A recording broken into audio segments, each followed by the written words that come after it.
Welcome engineers to Marek Dev Diary for August the 7th, 2025. Now if you don't know what Marek Dev Diaries are, they're an exciting look behind the scenes of what's happening in both Space Engineers 1 and Space Engineers 2. And do remember that things discussed here are a work in progress, things that the team are working on behind the scenes, ideas that Marek is dreaming up or working on, so things are subject to change. But let's get started. Let's start by taking a look at Space Engineers 2 and see what Marek had to say about this week's highlights. Marek started with, today's playtest was one of the most exciting in recent weeks. A few breakthroughs and surprises I want to share. So he starts by sharing the safe zone is working in game. We now have a safe zone system running. Once enabled, nothing inside can take damage. Simple and effective. He goes on to say the safe zone is still work in progress, artists are having to finalize the shader graphics, and it will come into play with future multiplayer release. Marek then goes on to explain that they've solved a camera glitch that was rather annoying.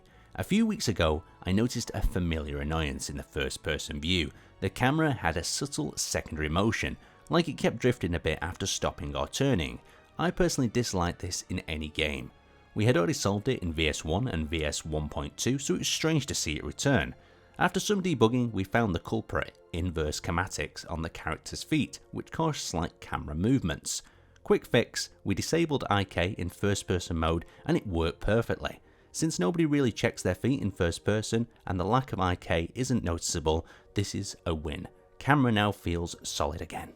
Marek then goes on to explain the creative mode FTUE prototype. We're prototyping a simple FTUE first time user experience in creative mode.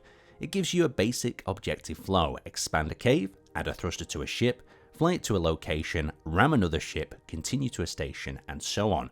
While many players may ignore or disable this, we might add this as an option, I find it surprisingly helpful. Before creative mode felt aimless. Should I build, destroy, explore?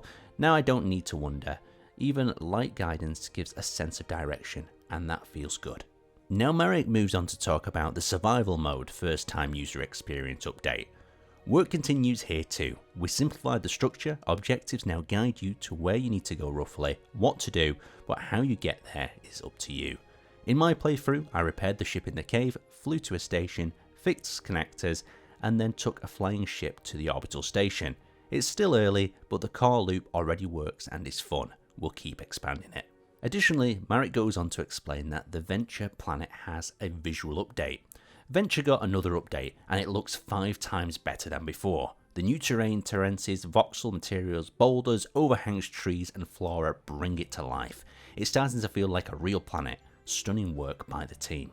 Marek also quickly mentions we can now quickly drag the toolbar items away in our internal build. A small change, but one that makes further testing and iterations so much more user friendly.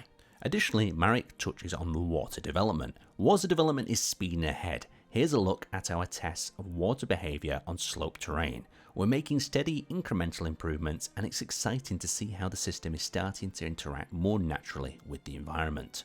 Marek then goes on to say, we have really beautiful and useful concept art, but we're always pushing for more and better. That means sometimes we literally go back to the drawing board with certain blocks and characters, refining them until they truly match our vision. In the development process, we run into plenty of bugs every day, and they get fixed long before players ever see them. But every now and then, one comes along that's just too funny not to share. Now that brings us to the end of the Dev Diary. If you're not subscribed to the newsletter, make sure you are. If you want to check out our other sources of news, such as Marek blog posts, they're all linked down in the description and I recommend that you check them out. Also, a like on this video would really help it get seen by the YouTube algorithm and share it with more space engineers alike. And on top of this, we want to hear what features you want to see in Space Engineers 2, so make sure you leave them down in the comment section. And that is all for now. We'll see you next time.